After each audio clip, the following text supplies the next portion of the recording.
நெல்லை மாவட்டம் விக்கிரமசிங்கபுரத்தில் தேர்தல் அதிகாரி குண்டுக்கட்டாக அகற்றப்பட்டிருக்கிறார்.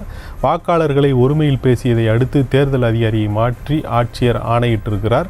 இதைத் தொடர்ந்து நெல்லை மாவட்டம் விக்கிரமசிங்கபுரத்தில் தேர்தல் அதிகாரி குண்டுக்கட்டாக அகற்றப்பட்டிருக்கிறார். வாக்காளர்களை ஒருமையில் பேசியதை அடுத்து ஆட்சியர் அவரை மாற்ற உத்தரவிட்டிருக்கிறார். இதைத் தொடர்ந்து தேர்தல் அதிகாரி குண்டுக்கட்டாக அகற்றப்பட்டிருக்கிறார். அந்த காட்சிகளைத்தான் நாம் பார்த்து வருகிறோம். வாக்குப்பதிவு இறுதி கட்டத்தை எட்டியிருக்கிறது. இன்னும் சில நிமிடங்களே வாக்குப்பதிவு நிறைவடைய இருக்கிறது.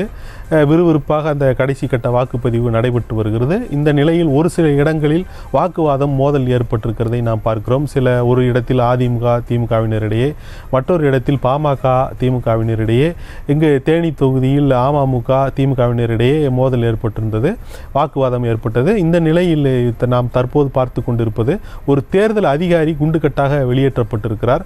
ஆட்சியர் ஆணையிட்டும் அவர் வெளியேற மறுத்ததை தொடர்ந்து அவர் குண்டுக்கட்டாக வெளியேற்றப்பட்டிருக்கிறார் என்பதை பார்க்கிறோம். நெல்லை மாவட்டம் விக்கிரமசிங்கபுரத்தில் தான் இந்த சம்பவம் அரங்கேறி இருக்கிறது.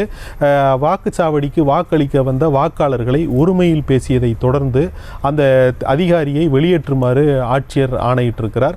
ஆட்சியர் ஆணையிட்ட பிறகும் கூட வெளியேற மறுத்த அந்த தேர்தல் அதிகாரி அங்கேயே அமர்ந்திருந்ததை தொடர்ந்து அவரை குண்டுக்கட்டாக போலீசார் வெளியேற்றிருக்கிறார்.